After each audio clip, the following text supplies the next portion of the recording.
Hi guys, it is Aoife from Fred Easy Died Laughing and I'm here with another July wrap up. So I managed to read 4 books this week and I also finished off an audiobook that I've been listening to, and the first book that I got to read was The House on the Edge of the World by Julia Rochester. I did have this from the library but I've since brought it back, so I'll just show you a picture of the cover.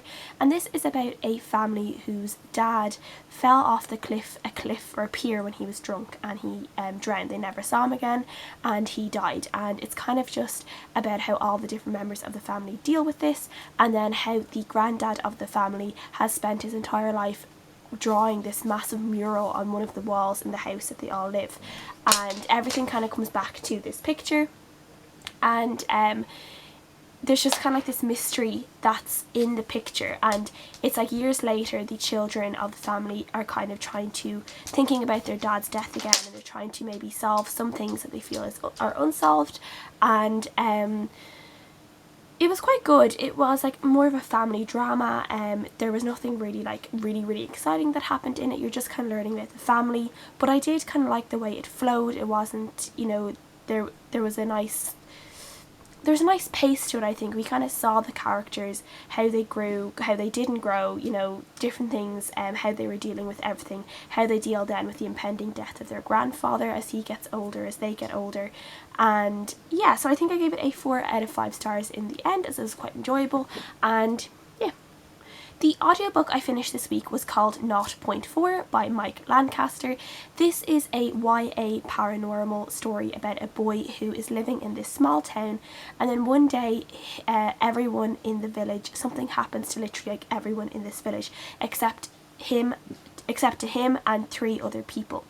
And they're trying to figure out what is wrong with these people. Like, was it an alien invasion? Is it some sort of weird virus? What it is, they can't understand it.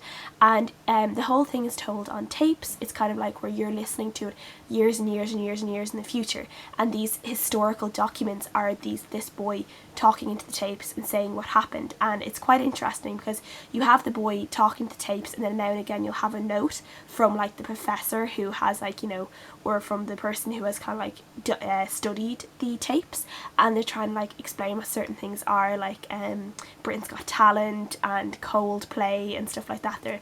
There's like a fun, they're often quite funny, and I quite enjoyed that. And it was a nice one to pick for audio because the whole thing is supposed to be told through a tape, so I think that was actually quite good to be listening to it on audio book. I did really enjoy the story. It wasn't very long.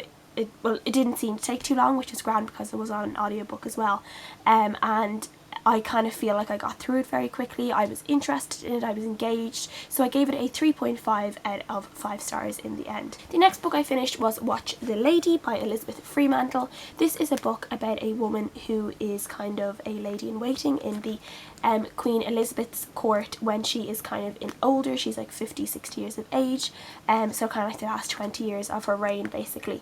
And it's kind of this woman coming in, dealing with, you know, who is she going to marry, getting married off to someone she doesn't love, yet falling in love with someone else in the court, having to kind of be a woman with no choice basically, yet making a way where she has a certain kind of freedom.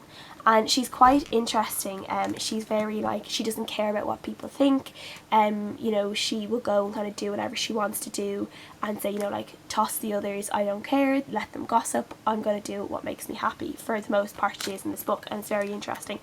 And you kind of see the deteriorating relationship between Elizabeth and certain people in her court and how that ends up for them and for their families. And I really enjoyed it. For like a historical novel, I thought it was really good. It was really well paced, and I gave it a 4 out of 5 stars in the end. I'm not sure if this one would be the best one to start for anyone who doesn't already read and is familiar with historical fiction, because I felt like the start of it started off at a certain point for like 2 chapters, and then it went back in time like a certain amount of years, almost 10 years, so I think that could have been confusing for some people, and some of the conversations in this and the way the speech is could be a little bit confusing for people who aren't used to it.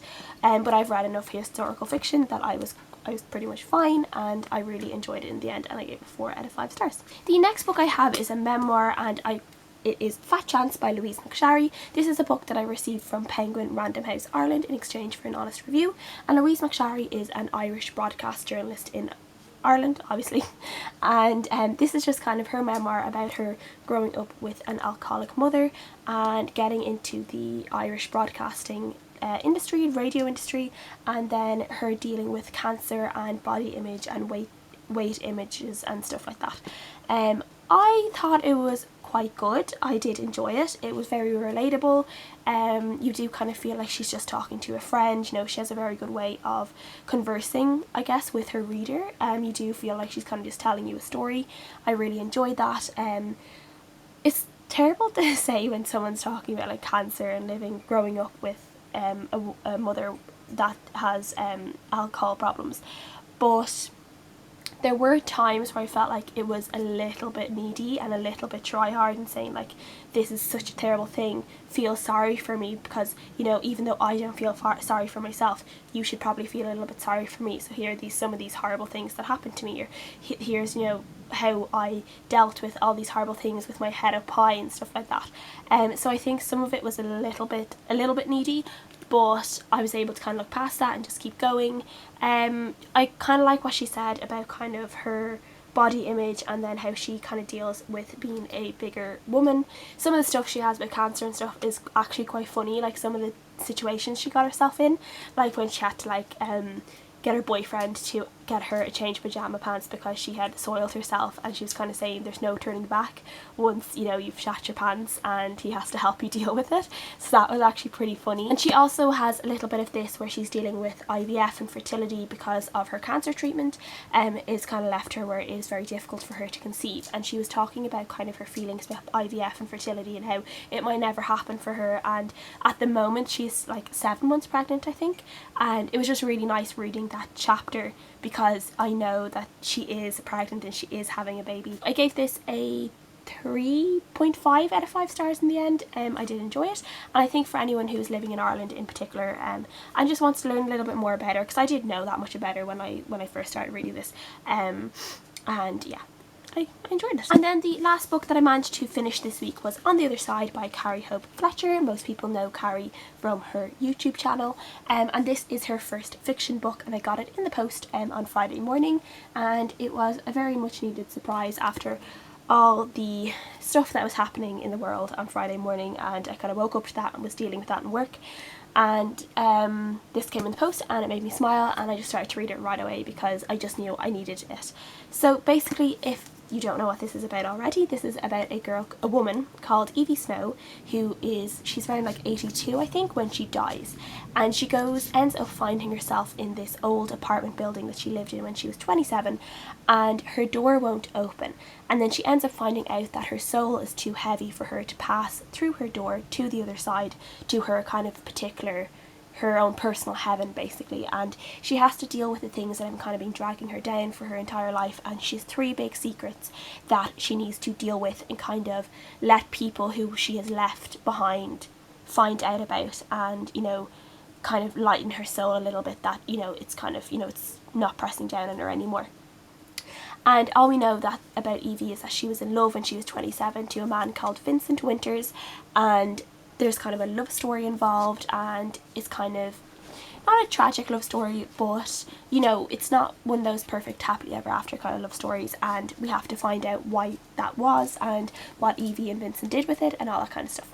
So yeah, I did enjoy this for what it was, which is like a fluffy, contemporary, sweet romance.